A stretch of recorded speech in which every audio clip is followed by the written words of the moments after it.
I truly have always wondered to myself, how big is a PDF? How big can a PDF be? And I think Space Marines are going to be the ones who really try to push that and see how big it truly can be. It's a good thing I've got my coffee. The only reason there's a straw is because for less coffee stains on my teeth. Anyway, before we start, I do want to chill something real quick. Just because it's gonna be a long video today. All right, bear with me.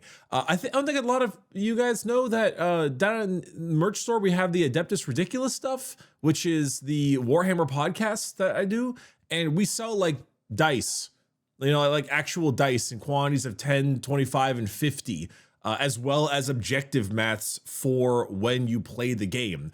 We have Adeptus Ridiculous dice. We have dice that say Pog on the 6, and we even have one that has a twerking Amogus that was sold out for a while and is just being put back into stock today.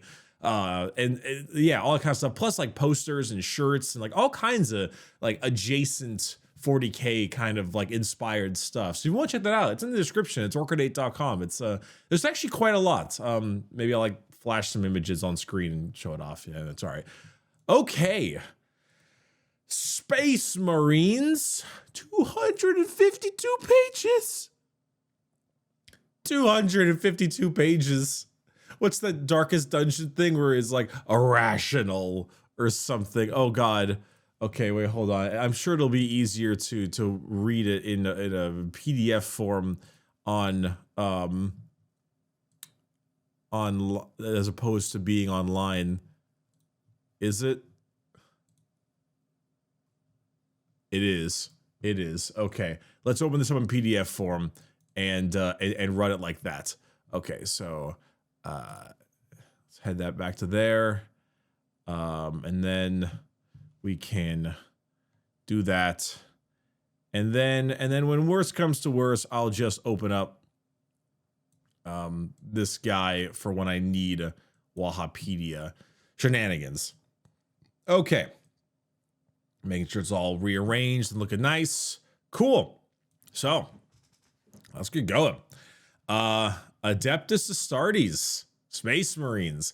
I'm probably not going to be overly specific on a lot of them. I will miss some things. I will miss some stat line changes or some weapon changes. I am going to mainly focus on the special rules that each unit gets and anything in the stat line that may have changed that I didn't recognize.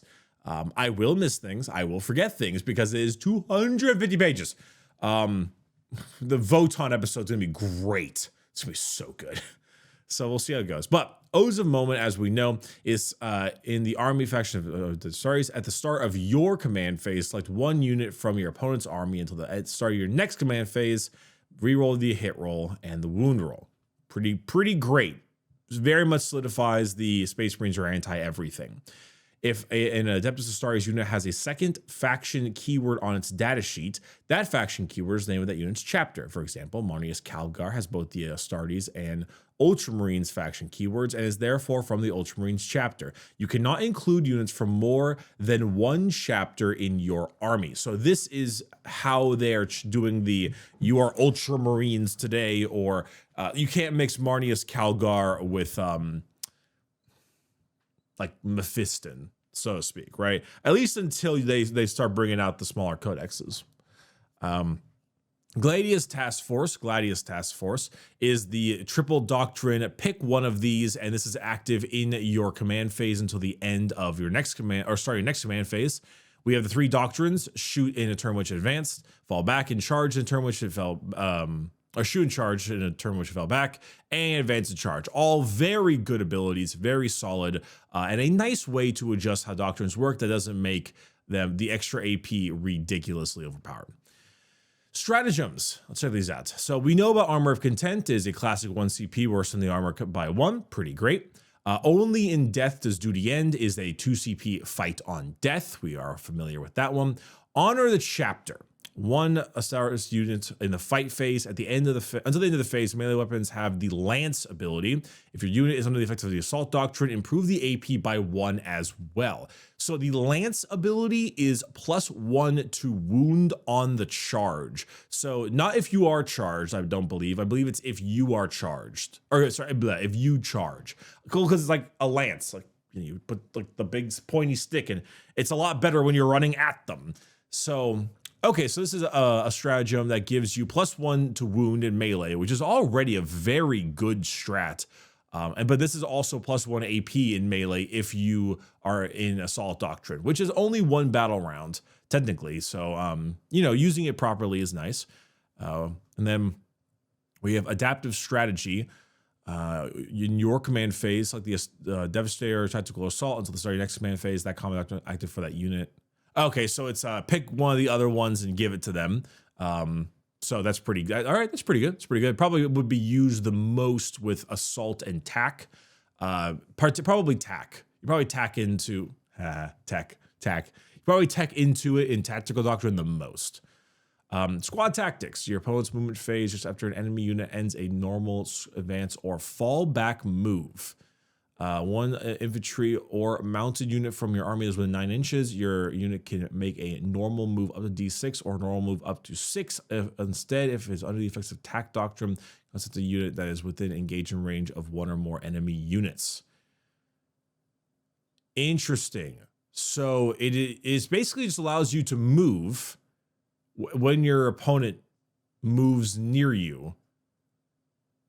So you can pull yourself away from getting charged, for example. You could put yourself, no, it's a normal move. So you cannot put yourself in engagement range of the enemy because a normal move does not allow you to be in engagement range. But if they fall back, you can move. If they get closer to you, you can move. You can just kind of, it's a 1 CP just adjustment with D6 inches or 6 if you're in tack. Okay, which I'm assuming Storm of Fire will be affecting Devastator Doctrine. Models equipped ignores cover. Under the effect of Dev, improve the AP by 1. Yeah, okay, so that's pretty good. All right, these are all really, really good. And the ability for Gilliman to hand out free strats, I think, is going to come into play a lot with this because these strats are very good and specific in a good way. So I think this is actually going to be pretty good. These are pretty solid. Also, the enhancements.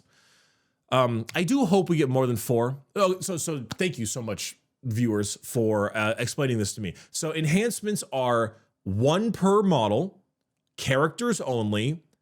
You get 3, which does make me wish we had 5 or 6 because it just means that the worst one will never be taken ever. You'll only ever take 3. You're only taking 3 out of the 4, and you're always going to take as many as you can. So it would kind of, unless these cost points, which I don't know. They may not cost points. They may cost points. They may be free. They might not be free. I don't know. But I know, so yes, it is only character. For example, here, the Artificer Armor is a 2-up save and 5-up feel no pain. Pretty good. Adept of the Codex. Start your command phase. If the bearer is on the battlefield, instead of selecting a combat doctrine to be active for your army, you can select the Tactical Doctrine. If you do, until the start of your next command phase, that doctrine is active for the bearer's unit only, even if you have already selected that doctrine to be active for your army this battle. So it just gives them basically, it basically gives them Tact Doctrine instead of selecting a combat doctrine to be active for your army. You can select the Tactical Doctrine. If you do until the start of the command phase, that doctrine is active for the bearer's unit only. So it's basically you get free Tactical Doctrine on the turns you don't use a doctrine. Because it says instead of selecting a combat doctrine to be active for your army, you can select the top. I can't tell if it's this. It reads like the 2 times you don't use a doctrine, they get tactical. But it could be they always get tactical at all times. If they always get tactical at all times, that is like pretty worth this spending. If it's just the 2 other times, it's really not very good at all, and I wouldn't take it. The Honor Vehement. Strength only add 1 to the attacks and strength characteristics of the bearer's melee weapons, while the bearers under the effects of the assault doctrine add 2 to the attacks and strength of the bearer's melee weapons. It's pretty good. That's very good actually, especially with the reduced lethality that we have going on. That's actually a solid thing. If you want to make like a smash captain, that's like the smash captain ability, right? Hell, slap that with the lance stratagem with like a thunder hammer, and you're gonna hurt. You're gonna whack. And then bolter discipline. While a bearer is leading a unit, ranged weapons equipped by models in that unit have the sustain hits 1. In addition, while the bearer's unit is under the effects of Dev Doctrine, some model in that unit makes a ranged attack a Oh, okay, cool. It's just ranged weapons too. It doesn't even say bolt gun. It's just all weapons. So that unit gets all weapons, critical hit 5 up versus for exploding 6s. I mean, that's sorry, we're in dev for the 5 up. Pretty good. That's quite solid. Yeah. Yeah, I'm not quite sure. I mean, no, funny enough, even like Adept of the Codex is pretty decent. Artificer Armor is, I feel like these 3 are the best anyway, and Adept of the Codex is actually just not worth taking even with its effects, but it is a good tech choice, I suppose, if it is how I think it is. So I guess we'll see. All right. Oh boy. Here we are. Time for the slow movement. We'll go through these quick. We'll look at anything in particular. All right. Primaris Captain. Stat line seems like what I expected. Relic Shield increases his wounds, much like the Terminator Captain. Rites of Battle. Once per battle round, a unit from your army with this ability can be targeted by a stratagem for 0 CP, even if already has the one. So this is this is a captain ability for the most part, is Rites of Battle, like the Terminator Captain was. Plasma Pistol, Heavy Bolt Pistol, Master Crafted Bolt Rifle is 2 shots. He hits on 2s, 4-1-2. Yeah, pretty classic. Power Fist is 5 attacks, 8-2-2. Power Weapon, 5-2. Yeah, okay, it's all pretty standard. Once per battle at the start of the fight phase, this model can use this ability. If it does, until the end of the phase, add 3 to the attack characteristic of melee weapons equipped by models, and those weapons have the devastating wounds ability. Oh. Wait, combine that with that other thing, the enhancement. Wait. Okay, so what if you like roll up with a Power Fist, and it's Mr. Lister, the Sister Fister, and then you basically roll up with 8 attacks in the Finest Hour ability, now devastating wounds, and it's the Assault Doctrine, so it's 10 attacks at strength 10 with the stratagem. So you use the stratagem, Rites of Battle for 1. So it's in the Assault Doctrine. You charge. It's 10 attacks at strength 10, now AP 3 because of the stratagem, and +1 to wound with devastating wounds. That is going to destroy somebody. That is going to be a solid once per game, just murder captain. That is very fun. That's a very fun combo. God damn. Okay, that's pretty cool. Right, yeah, this is all the spot. So he can be a part of Assault Intercessor Squad. Probably would put him in on that. Or Blade Guard, Hellblaster, Infernus, Intercessor, and Stern Guard. These are all solid. I might even put them in the Stern Guard just to have like a backup melee threat with all the guns. Assault Intercessor might be pretty good if you're building him to be shooty. Blade Guard, also fine. Cannot be attached to a Blade Guard veteran squad unless it's equipped with a Relic Shield, and not be attached to a Hellblaster squad unless it's equipped with a Plasma Pistol. So they kind of want to keep its identity that way. Okay. That's not too bad of a restriction. I kind of get it overall. All right. Ooh, Gravis Armor. Okay, I actually like the Gravis guys a lot. As I mentioned last time, I really like the Gravis Armor. Okay, so they're T6 now because Gravis is T6. Still 3-up save, 6 wounds. Cool, 4-up invul, of course. Let's see. Melee weapons. We have Relic Blade, Relic Chainsword, and Relic Fist. Let's see here. Mastercrafted Heavy Bolt Rifle and Mastercrafted Power Weapon, which is the other Gravis Captain, right? Can be replaced with the Gauntlet and then the Power Fist and Relic Chainsword, Power Fist and Relic Blade, Power Fist. So the idea is that you get the Power Fist and then you gain extra attacks with whatever you're holding in your other hand. So if it's 2 fists, it's an extra attack. If it's the Chainsword, it's the Chainsword. And if it's the blade, it's the blade. If it is regular Heavy Bolt Rifle, it's 5-1-2, 2 shots. Cool. Bolt Storm Gauntlet is 12-inch range, 3 shots at 4-1-1. All right. It's quite punchy, actually. Shit, actually. This guy would also be really good for that other enhancement, but he doesn't have the ability, the finest hour. Rites of Battle, same thing. 1 free stratagem. Each time an attack is allocated to this model, have the damage. It's pretty good. Having is pretty great. 6 wounds is a little bit like not the greatest in terms of amount of wounds because he's a leader. But if you slap him with like Artificer armor, 2 up save, 5 up feeling no pain, he could be pretty tanky. Okay, so Gravis is really, you're taking Gravis for the tankiness, and he can be a part of the 3 main Gravis units besides Inceptors. Captain in Phobos. Instigator Bolt Carbine is a precision weapon, so we've got a bit of a sniper rifle, 1 shot. All right. Standard stat line here, 4 up invul. Leader in Infiltrator and Stealth. Okay, Rites of Battle as well. So that's just the Captain abilities, Rites of Battle. I'd like to make this statement real quick. Remember I had my meltdown about rerolls on that one stream? Just had a total meltdown about the whole point of rerolls in the game.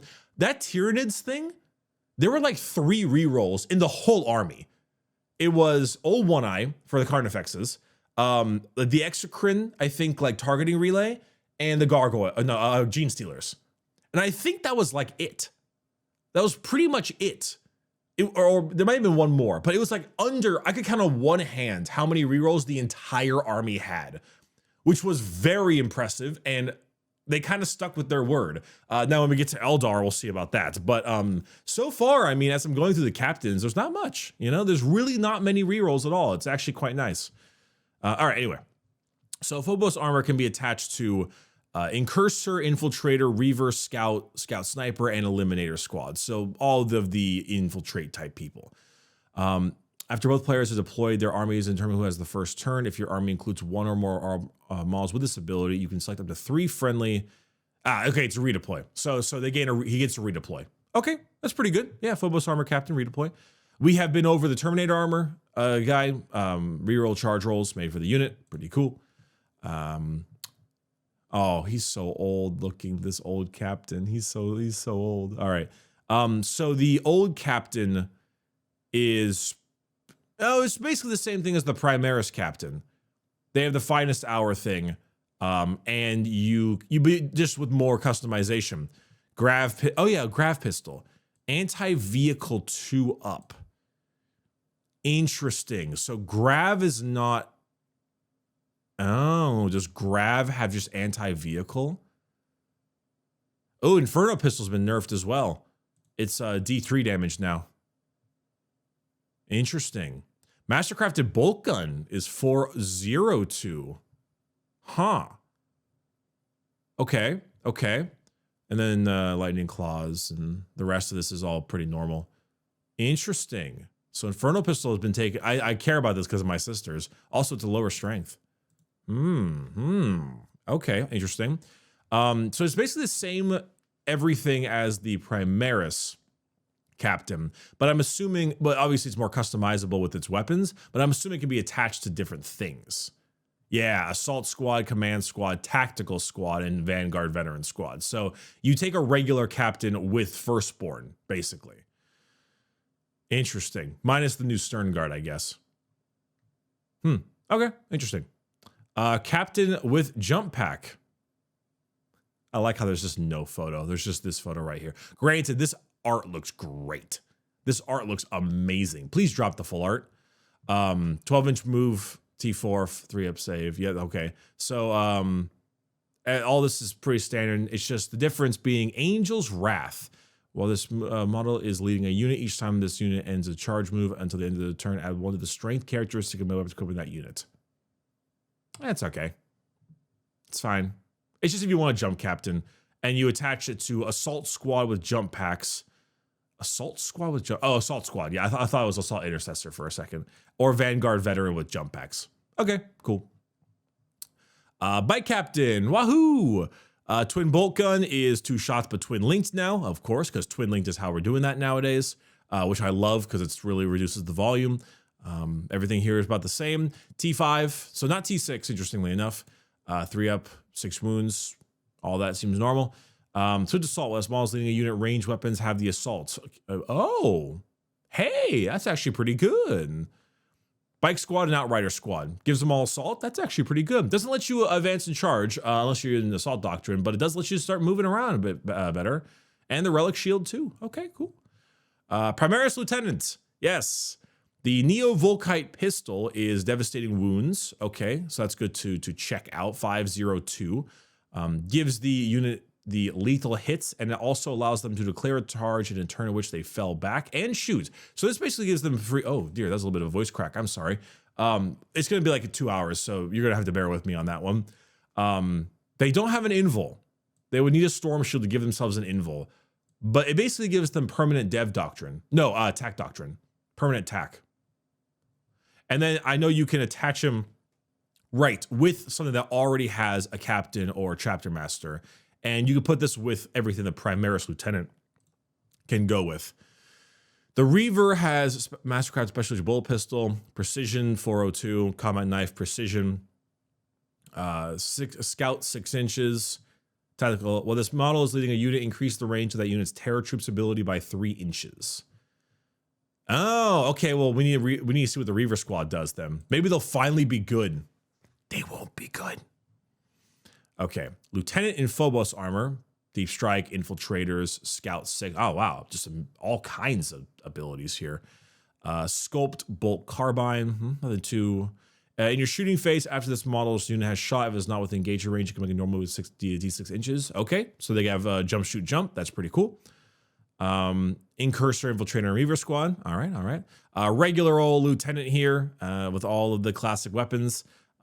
Exact same as the Primaris Lieutenant, but I'm assuming, yep, you put them in all these kinds of squads. Pretty classic. Okay. Librarians. All right. So we have the Smite, which I must admit, after all of the psychic stuff we've been seeing, their Smite is genuinely pretty good, you know? It's D6 shots, 24 inches at 5-1 D3. Or, you know, 6-2 D3 with dev wounds. Like, that's not bad. And you won't kill yourself fully if you screw up your hazardous. You'll get close, though. Force weapon, all right. Psychic Hood gives them the units a 4-up field no pain against psychic attacks, which is a solid defensive buff. While this model is leading a unit, models in that unit have a 4-up invul save. Mental Fortress. That's actually a solid defensive buff. Very good. Desolation Squad, Hellblasters, Infernus, Intercessors, Stern Guard. I mean, I put them with the Stern Guard, you know? Or maybe the Hellblasters just to really give them a solid defensive buff. Librarian in Phobos armor. Same smite, all right. Shrouding. While this model is leading a unit, models in the unit have a stealth ability, and that unit cannot be targeted by ranged attacks unless the attacking model is within 12 inches. And it's got infiltrators. Oh, wow. So it gives the whole unit lone operative and -1 a hit. It's not bad. Wait, this is actually, okay. Maybe I'm just kind of giddy, but I'm really enjoying like the fun of figuring out these combos, you know? There's a lot of like interesting characters to put in various squads that make it seem really enjoyable. I know that the squads are limited to what you can put what in, but it gives them like an identity, more of an identity than before, and I kind of like that. All right, we've seen the Librarian in Terminator armor. He gets the sustained hits 1 for units in there. Still not happy with how the combi weapon has turned out in a profile method, but I am happy that I don't need to remodel all my shit. So there's that. Regular old Librarian. Anything here that I am unfamiliar with? No, this is all what I'm used to. Oh, God, that old model. And then they also have Mental Fortress for the 4-up invul. Yep. Pretty classic. The Chaplain. Absolver Bolt Pistol is 5-1-2 one shot. The Crozius is 5 attacks, hitting on 2s, 6-1-2. For the 4-up invul save, and they have Litany of Hate. While this model is leading a unit, each time a model in that unit makes a melee attack, add 1 to the wound roll. Okay, so it's just a classic old add 1 to the wound roll. Once per battle, at the start of any phase, you can select one friendly unit that is battle shocked within 12 of this model. That unit is no longer battle shocked. Once per battle, though. Oh, that's pretty rare. But it is at the start of any phase. You could do that at the start of the command phase to well, no, but then you take battle shock after that. But if you're like fighting NIDs or something, it could actually be handy. It also could be handy to like turn off battle shock and then use a stratagem. All right, I see the use. It probably will be kind of a cheap cost character because he's kind of weak, but yeah, classic stuff you can be attached to. Chaplain and Terminator armor. All right, he gets a feel no pain 4+ against mortal wounds. It's pretty good. It's pretty good. Nice handy tech choice right there for the Terminators. Bite Captain has Catechism of Fire, which is each time a model's unit is selected to shoot, you can select one enemy unit within 12 inches of and visible to this model until the end of the phase. Ranged weapons equipped by models in the unit have the devastating wounds ability when targeting that enemy unit. Wow, that is very good. That is very good. Holy hell. I screwed that up. I thought it was when firing at that unit. No, it's just this unit. Oh God. I thought it was like your army gets dev wounds against that unit. Like, holy hell.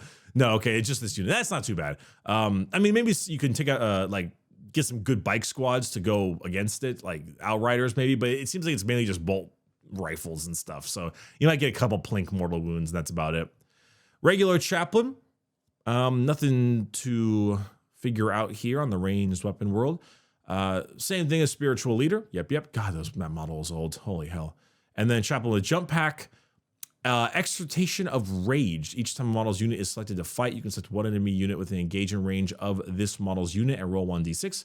On a 4+, that unit suffers d3 mortals. On a 6, they suffer 3. Okay, so it's just some plink mortals in the beginning of the fight phase, which is...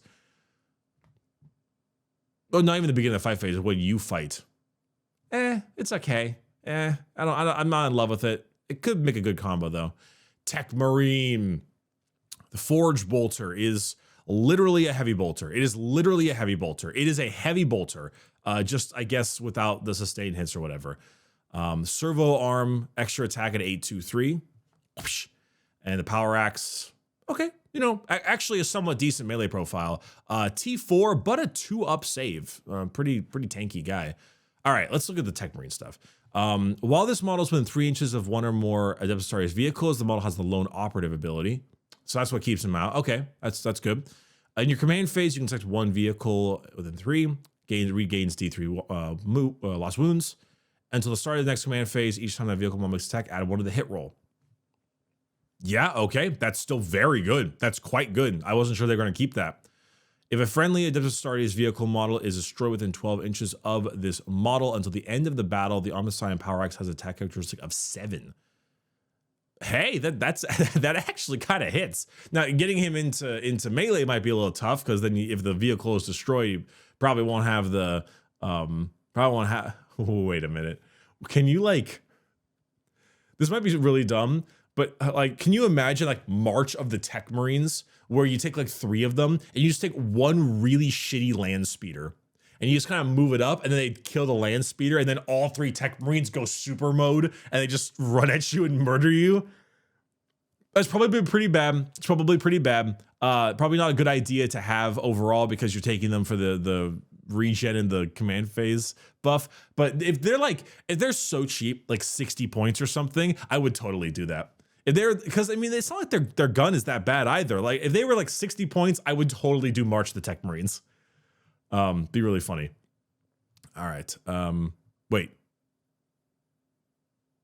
he's the leader.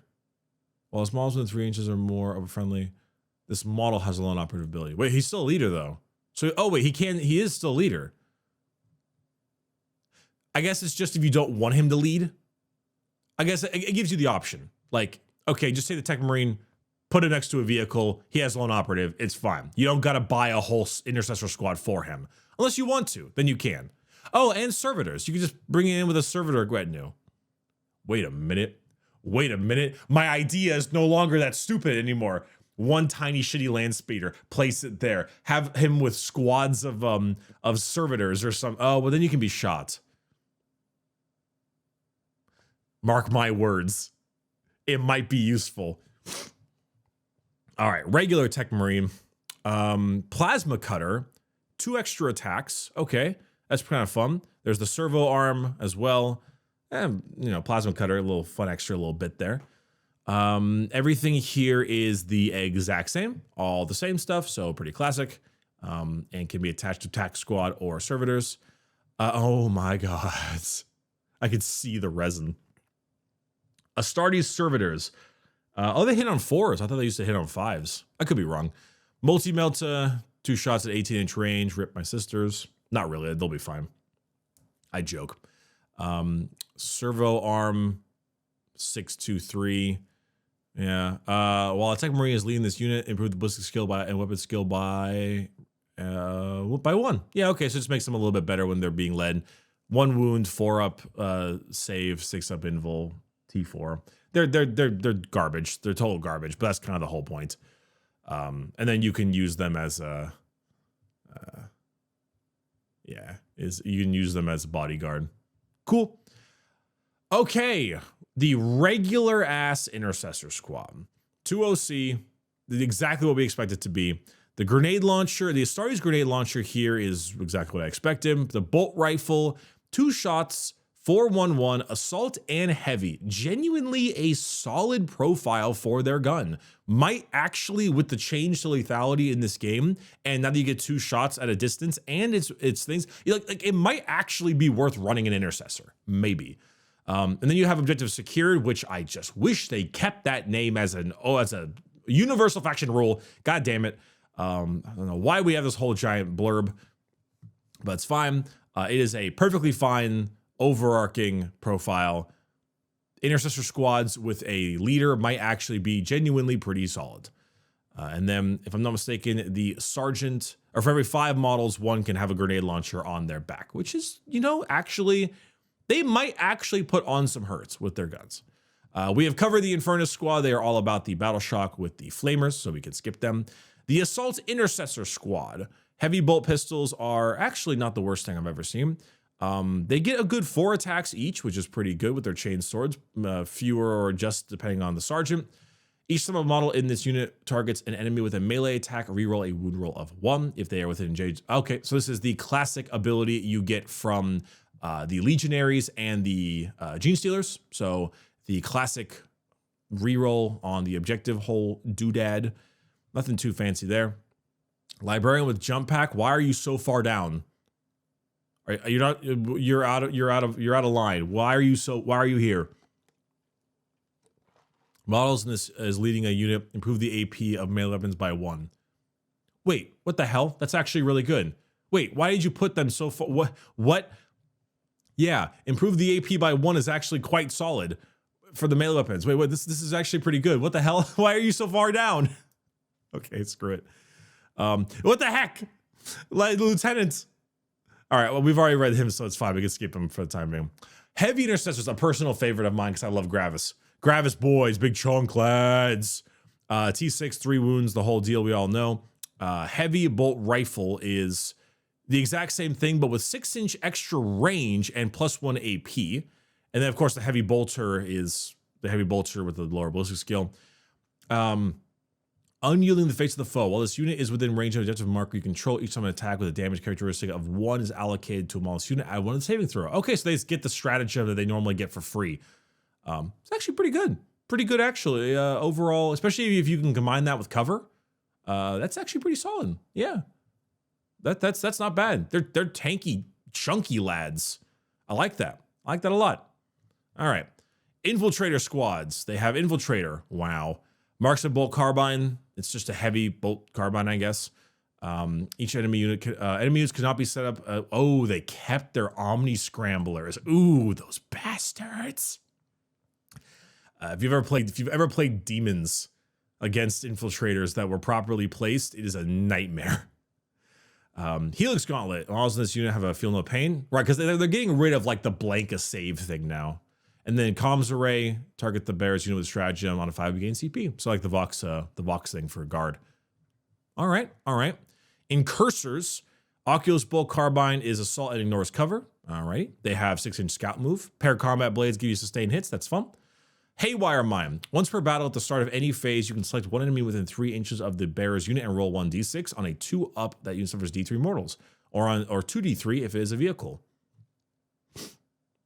Yeah, at the start of any phase too. So you can walk them up. and just throw this at them. Kind of fun. Multi-spectrum array. In your shooting phase, after this unit has shot, select one enemy that was hit by one or more of its attacks. At the end of the phase, each summon Starry's unit makes an attack that targets the enemy I want to hit roll. Okay, so it's like the exocrine thing. You like blast some unit and then your rest of your army dogpiles. That's pretty cool. That's pretty good. You know, I will say those rerolls, they're not super common. We've seen a couple so far, but it's actually pretty rare. I think maybe one character so far have given any. It's rather impressive. Okay, so here's the grav gun thing. Anti-vehicle 2-up, 5-1-2. All right, so grav guns have been moved to a anti-vehicle profile now. That's like their whole point is anti-vehicle. They're not anti-marine anymore. They're anti-vehicle. That's the new point. A little upsetting. I like the grav guns, but they were kind of anti-everything because everyone took someone with a 3-up save. So, oh well. Tactical flexibility. This unit is eligible to shoot and declare a charge in a turn which it fell back. Okay, so tactical squads, humorously enough, always get tactical doctrine at all times, which is pretty good, you know? I almost wonder if it would have been better just to say this unit is permanently in tactical doctrine, because then you can use the stratagem on them. But maybe they did that specifically so you couldn't use a stratagem on them. Who knows? Oh, good God, attack squads. Shouldn't grav cannon be one of these in here? There's grav gun. Oh, wait, maybe not. Oh, no, there's grav cannon. Yeah. Found in the Astartes index card, right? Scout squad. Oh, my Lord. Oh, God. Astartes shotgun, 2 shots, 401. All right. Missile launcher, blah, blah, blah. At the end of your opponent's turn, if this unit is more than 6 inches away from all enemy models, you can... Okay, so they have the classic pull off and put back in type thing. Oh, they have 2 wounds. Hey, they've graduated. Let's go. Congratulations, you've moved forward. Scout sniper squad. Sniper rifle, heavy and precision. Okay. No mortals or anything, just precision. That's a good profile though. AP 2 damage. Yeah. All right. So you can only be selected as a target of a ranged attack if the attacking model is within 12 inches. Why don't you just give them lone operative? Maybe because lone operative is a model per model thing. Like it's only for characters and single unit models, so that could be why. And they also have stealth for -1 to hit. Hey, it's actually pretty good overall as an ability. Yeah. Primaris Company Champion. Company Champion, okay.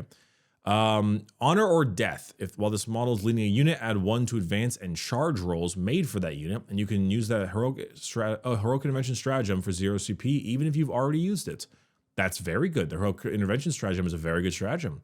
Each time this model makes a melee attack that targets a character unit, you can reroll the hit roll and reroll the wound roll. So they're keeping with the champion is the enemy murderer kind of group. And if we're correct on the keywords, this actually means that if he is fighting any unit that has a character in it at all, just reroll the hit roll and wound roll just naturally, which is pretty impressive. Okay, all right.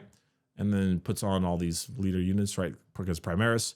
Apothecary. Okay, so, oh my God, reductor pistol, 3-inch range, 1 shot, strength 4, AP 4, damage 2. I don't even know what the reductor pistol is, but that profile is hilarious. Good Lord. Narthesium. While this model is leading a unit in the command phase, you can return 1 destroyed model, excluding characters, to that unit. While this model's bodyguard unit is destroyed, roll 1d6 on a 2-up. You gain 1 CP. So you get to, wow, that's actually solid. That I mean, it's pretty much a guaranteed CP if the bodyguard unit dies, which it probably will. So, I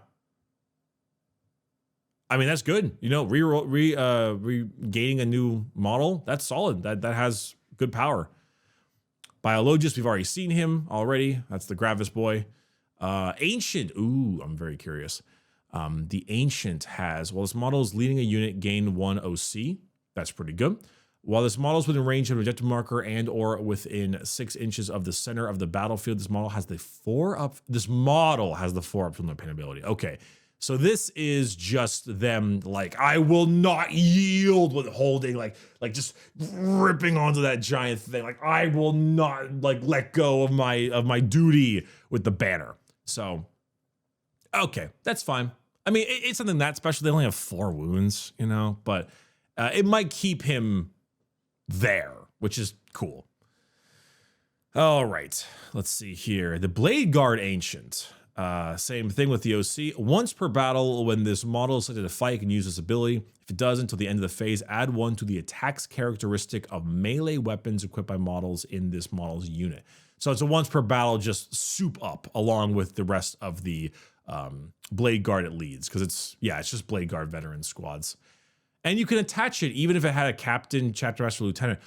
Oh my goodness, wow. I guess you could like make a 10-man squad and then just throw in a captain, a lieutenant, and an ancient. It's really big and beefy. Ancient in Terminator armor. While this model is leading a unit, each time a model in this unit makes an attack, add 1 to the hit roll if it's below the starting strength, and add 1 to the wound if it's below half strength. So it's got the assister's ability. The what is it called? Blood of the Martyrs. So yeah, keep the banner high. When you take casualties, he will start punching harder, which is cool. I like that idea. Can you keep Power Fist can be replaced with one of the following: Chain Fist, Close Combat Weapon, etc. With a Storm Bolter and Power Fist. All right. The Blade Guard Vets. Let's check these boys out. So Blade Guard Vets are a very popular unit. They look super cool. They're one of those Primaris units that I think accompanies the old school like knight Roman something or another. That's more Ultramarines feel of Space Marines. I think it's what people really liked about them is they had that old school vibe to them and they were less techy. So they are T4 still, 3-up save, 3 wounds still. So they are just 3 wounds, but they do have 4-up invul, which I don't know if they always had that. They have their Mastercrafted Power Weapon, which is 5/2/2, 4 attacks each, which is pretty good. And then they have the Neovolkite Pistol as well, or Heavy Bolt Pistol, whatever I think it's Heavy Bolt Pistol is their main weapon. At the start of the fight phase, you can select one of the following abilities to apply to models in this unit until the end of the phase. Each time a model in this unit makes a melee attack, reroll a hit roll of 1. Each time an invulnerable save throw is made for this model in this unit, reroll a saving throw of 1. So it's a very similar thing to the Tyranid Warriors we saw. It's actually pretty solid because Blade Guard veterans are 3 to 6, right? Yeah, 3 to 6. Sergeant can change his pistol out. And then, so if you go with 3, it's like 12 attacks each, hitting on 3s, rerolling with hit rolls of 1 with a pretty good profile. But you can, at the start of the fight phase, it lets you pick like defensively or offensively. So you like utilize the shield or utilize the, not the shield. Though I will say the invulnerable saving throw is the one. So if you use the shield, you would need to use it if someone has AP 1. If they're hitting you with AP 0, it's worse because you got a 3-up. So, all right. They seem all right. They seem a little dull, a little boring, but they're kind of like just a big beefy beat stick. So it might actually be fine. Command Squad.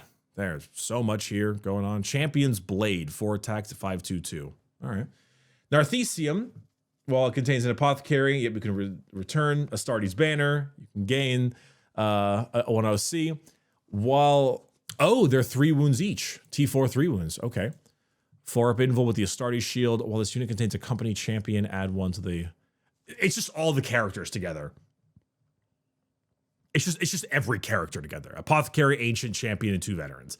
And the veterans can be equipped with different kinds of weapons, I'm assuming. Okay, yeah, it's just a big chunky unit of fancy pantsy people. All right. Vanguard vets. Okay. Vanguard vets have 2 wounds, T4. All right. 6-inch scout move. Each time this unit ends a charge move until the end of the turn, they have lethal hits. All right. Heirloom weaponry is what they have, which is 4 attacks at 5/1/1. So fine profile, nothing to really write home about. And then the Vanguard vets can have any of their bolt pistols replaced with Storm Shield, Grav Pistol, Hand Flamer, Inferno Pistol, and Plasma Pistol. So they can have lots of like fancy pistols with okay heirloom weapons overall. It's an okay profile. Lethal hits will make this profile better though overall. It'll make it stronger. The scout move is not too bad either. But yeah, I think more of Van vets with jump packs. It's identical. It's the exact same profile, but with jump packs, which probably makes them cost more points. I mean, I think they'll find a place. I think they'll find a place overall. Regular ones have Scout 6, other ones have Deep Strike. Yeah, I mean, it's nothing too crazy. I think the lethal hits is the main reason, but having 20 attacks come out of these guys, 4 attacks each at a better than normal chainsword, it's basically a +1 strength chainsword. That's basically what it is. But with lethal hits, I mean, and then if you throw like a jump pack guy with them, maybe it'll be good, but they're not wowing me. So we've already seen Stern Guard veterans. I think Stern Guard veterans are great. Some people disagree with me, and you know what? That's perfectly fine. I think they're awesome. I think the new ones are awesome. Ooh, the Judiciar. Okay. Executioner Relic Blade is 5 attacks at 722, devastating wounds and precision. So the headhunter himself. Okay. Model has a 4-up invul save against melee attacks. Only melee. Okay. Tempor Mortis. While this model is leading a unit, that unit has the fight's first ability. That's exactly what I expected. Each time this model destroys an enemy character model until the end of the battle, add 1 to the attack characteristic of its blade. That's pretty fun. You can really buff him up in different kinds of ways. You can give him that +1 attack and strength thing, enhancements, and then who can he run with? Assault Intercessors, you can run with Blade Guard. You would not put him on the Infernus or the Intercessor. Probably not the Stern Guard either. You would probably put him on the melee characters, because giving the models fight first is a substantially strong effect. Fights first is really good in this game now. It's why it's actually kind of rare. So that's very good. That might be a great pick depending on his points. He seems really solid. Reavers. Okay, let's look at it. They have precision bolt carbines. That's kind of cool. Let's look at it. Scout 6, fearsome assault. At the start of the fight phase, each enemy within engagement range of 1 or more units of the build must take a battle shock test. That's actually kind of good. Terror Troops aura. Let's see. Is it worth expanding the range by 3 inches? While an enemy unit within 6 inches of this unit takes a battle shock or leadership test, subtract 1 from the test. That's not actually that bad. Especially if you're forcing battle shock. It's actually not that bad. It's actually not bad, because battle shock is actually good now. Grapple launcher. Each time the barracks unit makes a normal advance, fallback, or charge, ignore vertical distance. All right, that's pretty classic. And then grab shoot gives them deep strike. That's actually not the worst thing ever. As far as Reavers go, that is not the worst thing ever. That is okay. That is genuinely okay. It'll force the enemy units to take a worse battle shock overall. This could actually, it also is battle shock or leadership test. So let's say you're fighting Chaos Space Marines that always want to use Dark Pact to get their benefits. You're actually possibly making them take more mortal wounds. And if it's a 9-inch aura of this squad with that Reaver captain, it's actually not bad. Is it great? Probably not. Is it not bad? No, it's not. Especially if they all have a bolt carbine, which I'm assuming they have to replace their blades with. Their combat blade with. Yeah, but like that bolt carbine, it has precision. It's kind of weak, but 10 shots, like firing like a guard captain, company commander, or something like that. That's like, it could happen. It could be decent. They're not terrible. They're not great, but they're not terrible. Ooh, aggressor squads. My Gravis boys. Big chunk. T6, 3 wounds. Bolt Storm gauntlets, they all have, right? So have their Flame Storm gauntlets replaced with 1 Bolt Storm and 1 Frag Storm. So the grenade launcher is D6 shots at 401, etc. And the Flame Storm gauntlets are flamers with an extra shot, but twin linked as well. Kind of hard not to pick the Bolt Storm and the Frag Storm combo. Maybe they'll cost more points. Maybe the change will cost more points. Each time a model in this unit makes a ranged attack that targets the closest eligible target, improve the AP by 1. Ooh. It's pretty good. Flamestorm Gauntlet especially. It's very good on the Flamestorm Gauntlet. Maybe that's the reason. Maybe that's what makes it better. It's only ranged attack though with close quarters firepower. Their Power Fist is 3 attacks each, twin linked, 822. You know, they'll hurt. They're definitely not the aggressors like before. They were way too strong. But they'll hurt. Yeah, they'll put some damage on. no doubt, on a lot of things, mainly infantry. And maybe some elite with the fists. Infantry in range, elite with the fists. All right. Terminator Assault Squad. They all have storm shields unless you take Twin Lightning Claws. Twin Lightning Claws is 5 attacks, 5-2-1. Thunderhammer and Storm Shield gives them a 4-up save instead. Teleport Homer and then Terminus Assault. Each time this unit ends a charge move and each enemy with engaging range must take a battle shock test. It's not bad. Big old like dun dun dun dun slam. Ah! That's how it goes. It's exactly like that. I like how every single one of them can replace their Thunderhammer and Storm Shield with Twin Lightning Claws. I really hope Chaos Space Marines could do the same. Don't make me screw up my 5-man squads of Lightning Claw Night Lord Terminators, you assholes, like last time.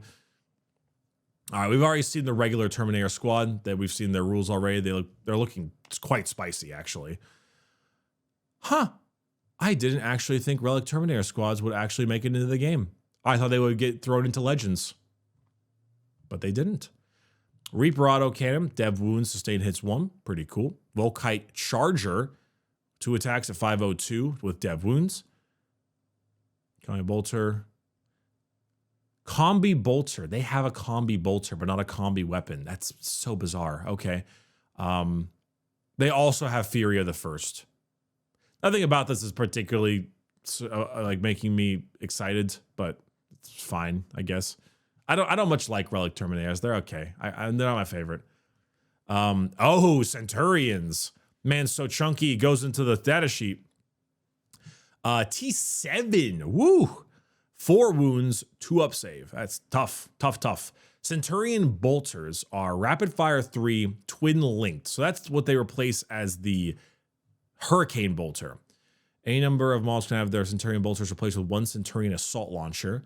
Any number of models can have their Twin Flamer replaced by 1 Twin Melt-A-Gun. Twin Melt-A-Gun is not 2 shots. It is twin linked, so it's reroll the wound roll. Twin Flamer, we know what that does. Siege Drills, 3 attacks, twin linked, 10-3. Ooh. Melee weapons equipped by models in this unit have the Sustain Hits 2 ability when targeting a monster vehicle or fortification units. Damn. Sustain Hits 2. Just... Okay. And then the Assault Launcher gives them the Grenades keyword for the stratagem, which is okay.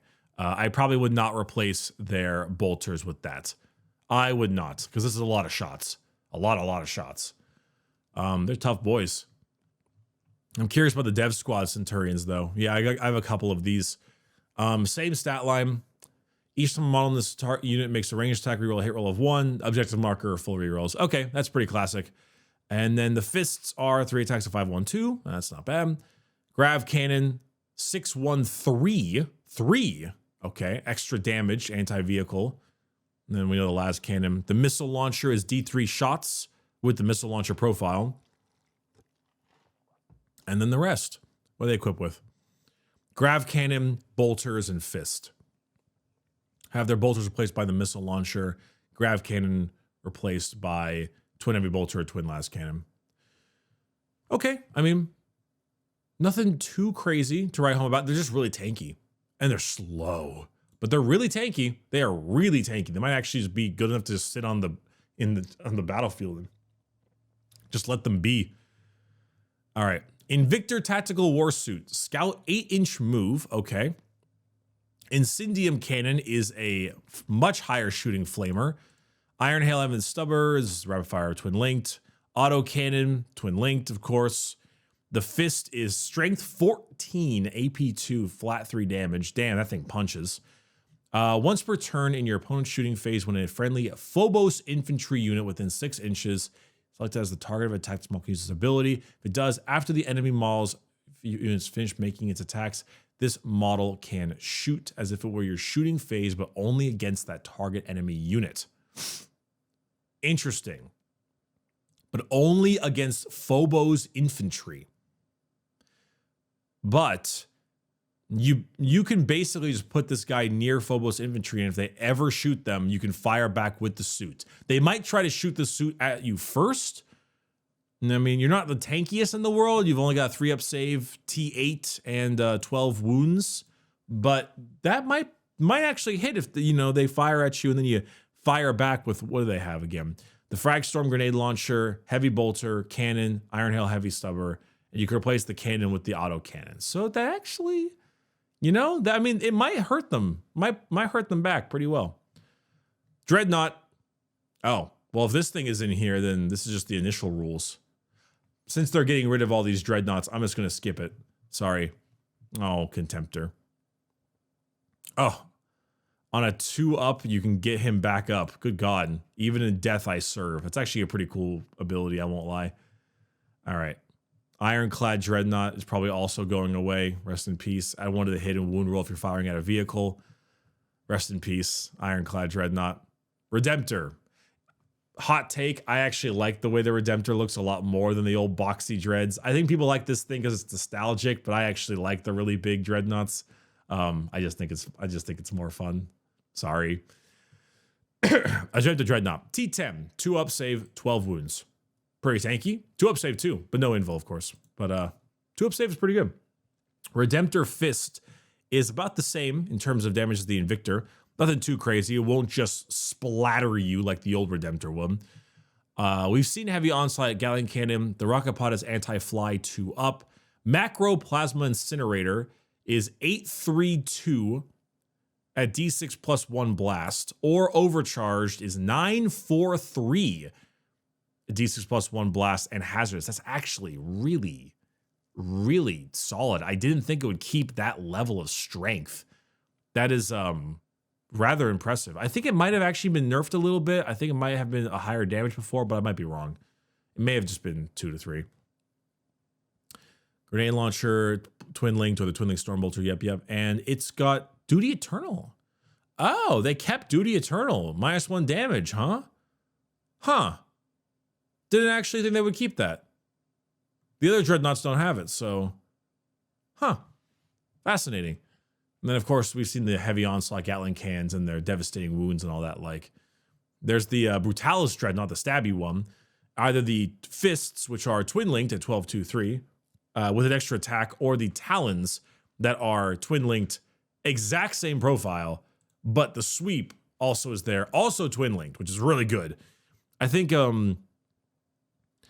right, you have to get rid of the bolt rifles in order to get the Talons. But I won't lie, 4 attacks at 4-1-1 twin link. I mean, it's not terrible, but I would get rid of the bolt rifles for the Fists, especially for this kind of guy. Each time the small ends a charge move, select one enemy with the engagement range of it and roll 1d6. On a 2-3, they suffer D3 mortals. On a 4-5, they suffer 3. And on a 6, they suffer D3 plus 3 mortals. That's actually very good. Get him in range, run him up, smash into somebody. They also have models twin built in place with 1 twin multi-melta, which is not so bad anymore because the shots are, for the most part, down, which is good. So yeah, this thing is definitely very, very stabby overall. Very stabby. Ballistus Dreadnought as well. We've already seen what this guy does. So Duty Eternal is only on the main Dreadnought, which I think is good. It's a helpful thing to differentiate everybody. Assault Squads. The Eviscerator. 3 attacks at 7-2-2. That's like the big chainsword, right? 4, 3, 2. Okay. Each time this unit is selected to fight, select one of the following abilities to apply to all the chain swords equipped by models in this unit. Sustain hits 1, lethal hits 1, and lance. Okay. Actually, like a bit of usefulness, like a little bit of tech choice there. But it's only for your chain swords, so it might be good to keep them chain sword only. But +1 to wound, extra hits, or auto wounding. That's actually not bad at all. Excuse me. And then the jump pack version, Hammer of Wrath. Each time this unit ends a charge move, select one enemy with engagement range of it and roll 1d6 for each model on a 4-up except for a mortal. That's great. That is solid. A good just slam with their shoulder or whatever. All right. Keep going. Outrider Squad. Oh, wait, the ATV. Okay, wait, so the Outriders here can combine an ATV into their unit. They have twin bolt rifle, heavy bolt pistol, etc., and then twin bolt rifle or onslaught Gatling cannon, and then the multi-melta. So the Outriders are T5 with 4 wounds. That's pretty much what I expected. Some of this unit advances. Yeah, so their special ability is Turbo Boost, which is not a very good ability if I'm being totally honest. But combining that with certain things, that actually changes something, because if because at first I thought like, oh, that Chaplain on Bike ability to give devastating wounds is kind of mediocre, but if it is on like a multi-melta twin linked or something ATV, I mean, Gatling Cannon already has devastating wounds, so that really doesn't do much else extra. But T5, so they're both T5. The Invader ATV just happens to have 8 wounds instead, so you can actually combine them if you wanted to. It's still minimum 3 Outriders, but you could put in at least 1 ATV together. As for an ATV itself, it can also, it seems like it's just a single use thing right here. Once per turn in your opponent's shooting phase, when a mounted unit within 6 inches of the target's attack ability, Maul can shoot. Okay, so this is the same thing as the Invictor, but for mounted units. Okay, you could fire back if one of your buddies gets shot. Okay, all right, that's pretty good. Interesting that they both have their own side thing. Does that mean that the Invader ATV gets this rule even when it is inside? Each time this unit advances, do not make an advance roll for it. Eat once per turn in your shooting phase when a friendly is unit within 6 inches of this model is selected to start the attack, which I guess means itself, wouldn't it? So if I put an ATV inside of an Outrider squad, then when the Outrider squad is shot at, he can just shoot back naturally. He can just fire back at him if he can, which he may or may not. Because this is a model ability for the ATV. Shit, man. I'm not saying, but like, maybe throw a Chaplain in there and roll up and see what happens, or maybe even like a 6-man Outrider squad with a Captain on Bike and an ATV, and then you give them like Armor of Contempt for free for 0 CP. I don't know, like. There seems like there could be a solid use case for this type of thing, especially with the multi-melta, just to fire back at them and bzzz. Huh. Fascinating. Bike squad. Also got the turbo boost ability. It's kind of a boring ability. I wish they had something a little bit better, but it's all right.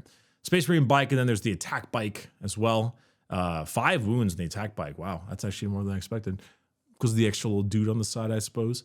Attack bike equipped with a heavy bolter, twin bolt gun, close combat weapon. Attack bike's heavy bolter can be replaced by a multi-melta. Okay, so that's all kind of made.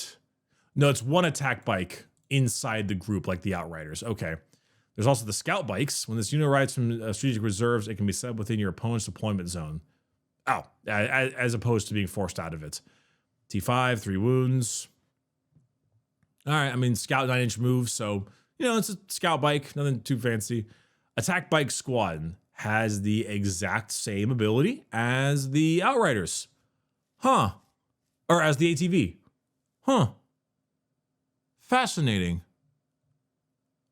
Very interesting tech choice. And you could take up to 3 of them too, unlike the ATVs that are just the one. Very interesting. Very interesting. Suppressor squads. Okay. 2 wounds, T4, classic. How is the accelerator autocannon? It is 48-inch range, 3 shots, hits on 4s only, but it's heavy, so it could get +1. 8, 1, and 2. It's actually a higher strength than I thought it would be. In your shooting phase, after this unit has shot, select one enemy unit hit by 1 or more of those attacks until the end of the turn. That unit is suppressed, which they are -1 to hit. Okay. And it's just a unit. You pick 1, but it's just a unit, so it could be like vehicles and stuff. Okay. I mean, it's a debuff. It's a long-range debuff, though. That might actually be the main reason to take them, is because it's so long-range. And all you gotta do is hit them. Be a good support piece. Inceptor. Let's see if they finally made these guys balanced. Assault bolters, 3 shots, assault pistol. Oh, pistol, huh? Sustained hits 2 and twin linked. Okay. Sustained hits 2. Wow, really? T6, 3 wounds, because Gravis, right? Huh. No, really? Assault and pistol and sustained hits 2. While the plasma exterminators are now 2 shots, assault pistol, twin linked. Right. Because it's not two of them, it's one of them, but with twin linked. That's the main thing. It's not two of them, it's one of them with twin linked per guy. So it's 2 shots per guy at 722 or 833, which is better than the classic plasma gun, definitely. Instead of going from 1 to 2, it's now 2 to 3. That is very good. That is very good as a supercharge. Still could blow yourself up though. When this unit is set up on the battlefield using the deep strike ability, it can perform a meteoric descent. If it does, it can be set up anywhere on the battlefield that is more than 3 inches horizontally, but cannot declare a charge. Okay, so this is get really, really close to the enemy and then blaze away. That has a couple points. Obviously, you can't charge, but that has a few uses.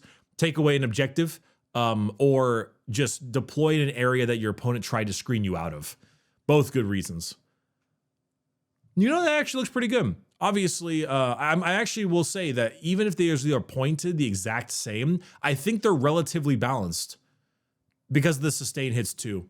I think that's what keeps it relatively balanced between the two of them is the possibility to spike your roll and get a ton of shots with twin linked.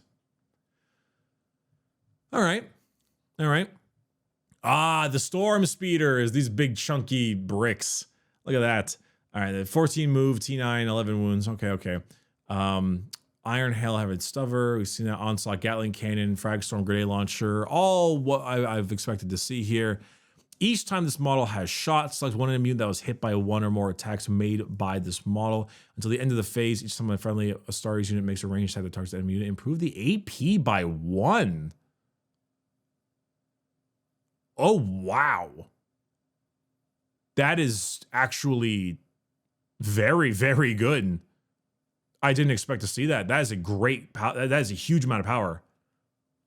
AP by 1. And it's your whole army. Your whole army gets +1 AP against that unit. Owie. It seems like for the most part, the game is like trending in this weird in-between with small squads and big squads. Some stratagems are really, really good, so big squads are better, so they can all be affected by it.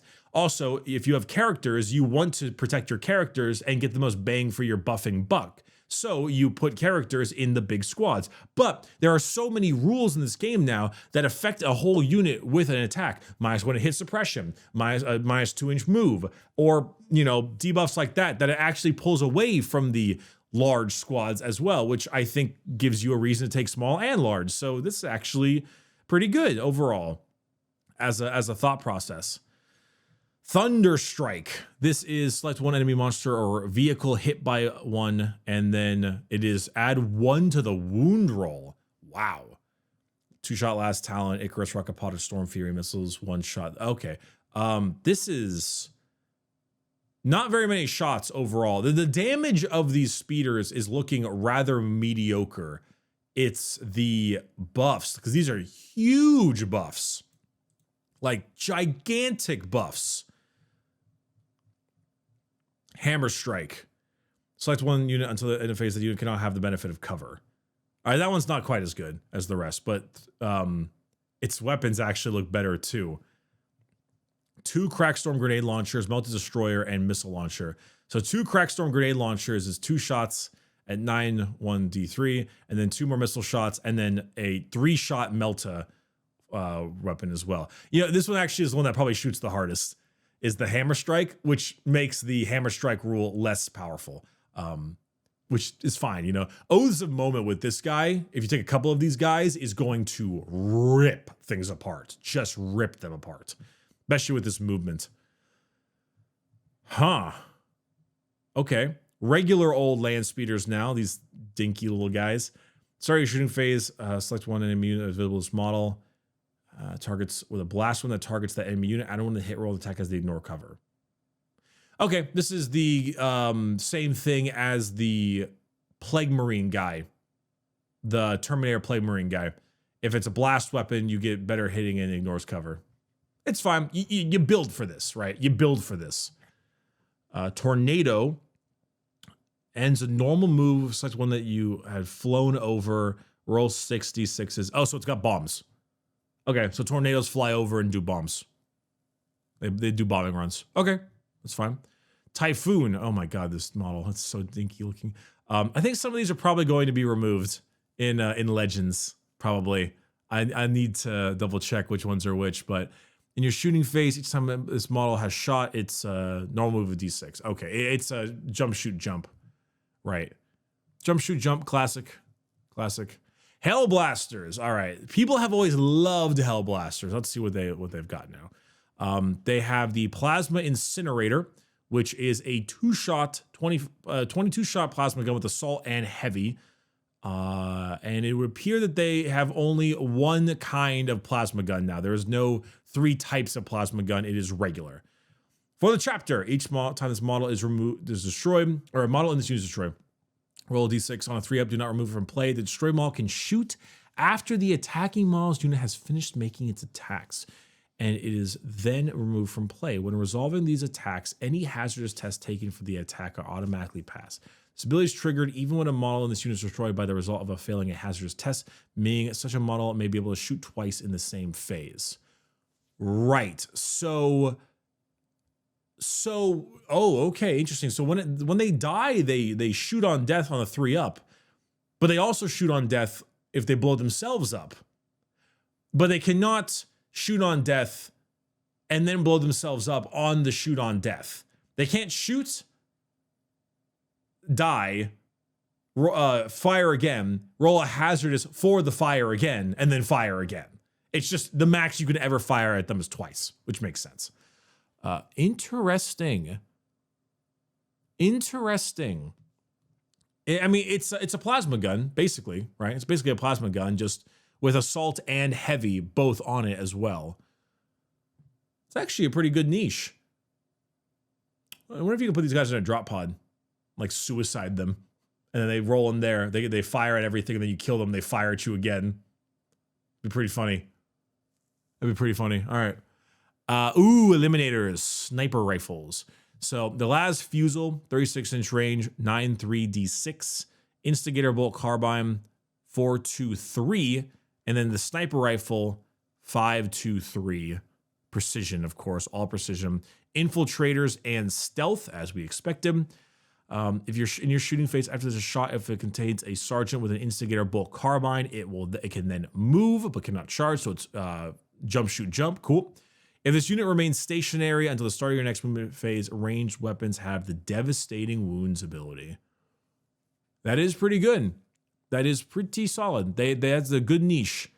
They might really, blast apart some poor guy, some poor character at some point with their bolt snipers or their bolt carbines. But the Las Fusel, them being stationary, let's say way up top, and then firing their Las Fusel at a tank and then possibly hitting that devastating wounds for D6 mortals is pretty handy and could actually really come into play.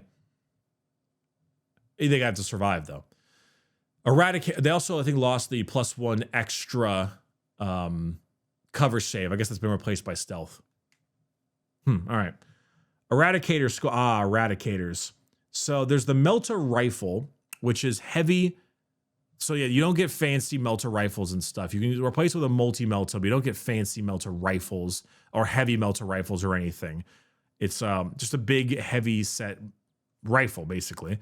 Each time a ranged attack is made by the small targets a monster or vehicle, you can reroll the hit roll, reroll the wound roll, and the damage roll. Holy shit.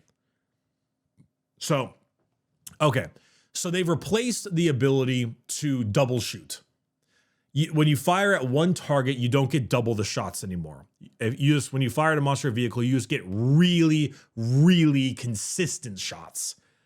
It's better Oaths of Moment, honestly, because you reroll the damage roll. So in a funny way, you would actually not want to put Oaths of Moment with these guys. You want to put them on something else. But okay, so they've replaced the amount of shots with just significantly better shots. That's fine. It's actually kind of balanced. Because instead of everyone getting 2 shots, they're minimum getting 1, maybe like 4 shots with a squad of 3 if they have a multi-melta. That actually isn't too unbearable. That isn't going to like ruin anything. On paper it looks terrifying, but it makes them consistent. But they don't have the volume they used to have.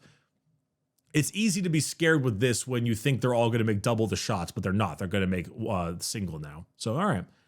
Dev Squad, the classic. Each time this, the Signum, each time this unit remains stationary until the start of your next movement phase, ranged weapons gain and ignore cover. Armorium Cherub, once per battle after making a hit roll for this model, you can change that roll to an unmodified 6.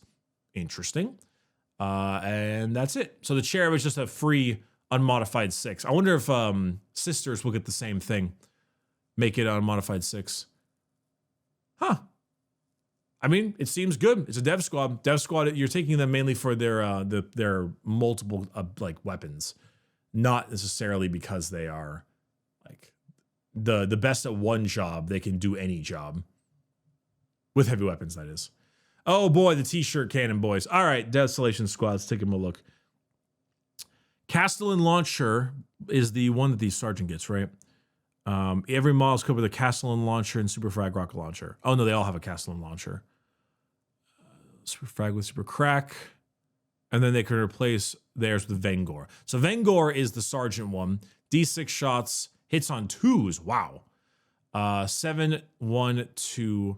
All right. Super Frag, Rocket, Blast, Heavy, or Crack. Yeah, okay. This is all about what I was looking at. Ballistic skill is actually worse on their main rockets, though. Probably because they have Heavy on them instead. Castellan is D3 shots at 401.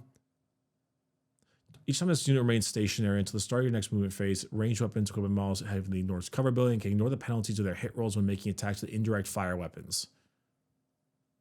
So you basically just ignore the indirect fire penalty in its entirety if they remain stationary. Just in its entirety. Don't love it. Don't love hearing that. That's a little bit frightening, especially with the Vengor launcher, because this thing actually has a good profile, hits really well, and has lots of shots, and has blast. Same thing with the Castle launcher. They also have blast, so you're probably going to be getting D3 plus 1 for the most part. But I won't lie, one of the biggest issues that came from this was like Dark Angels, giving them or Iron Hands, allowing them in Dev Doctrine to reroll ones to hit, gain +1 AP, and or Dark Angels being +1 to hit with all of the indirect fire. You don't get the extra AP. You don't. I mean, I guess you could use the stratagem maybe in Dev Doctrine, but it's only one battle round. It's only AP. It's AP 0 on the castle. It's better than I'd like. It's better than I'd like. Will it be too strong? I don't know. My mind is trailing towards no, but it's teetering. It's really teetering on problems. I'm not sure. We will have to see. We will have to see. It's teetering. Hey, the Thunderfire Cannon. How fun. Let's see here. The cannon is D6 plus 4, 501, blast, indirect fire. That's pretty good. T6, 2 up save, 6 wounds. If one model in this unit is destroyed, the remaining model in this unit is also destroyed. Oh. Well, okay then. Does a Tech Marine Gunner not have his own profile? I guess not. They just both count as the single cannon. In your shooting phase, after this unit has shot, enemy infantry has been hit by one or more attacks until the end of the opponent's turn. Okay, so it has the Barb Gaunt ability. Oh, wow. It has the Barb Gaunt ability built in naturally. Oh. And it's indirect fire. And it's 48-inch range. Well, it's only one model. So you can only ever hit one enemy infantry unit. The Barb Gaunts can split fire. So you can only ever do it against one, but you could take multiple Thunderfire cannons.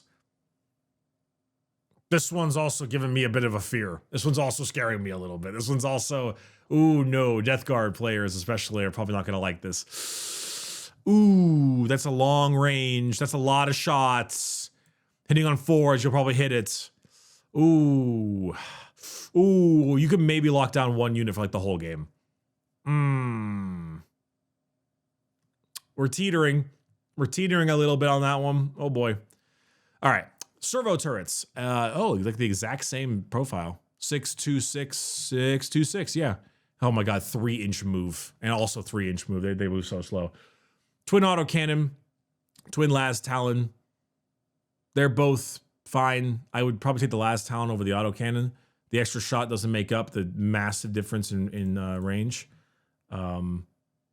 Yeah. What is the... Each time you set this unit for the fire Overwatch stratagem, hits or score on unmodified rolls of 4 when resolving it.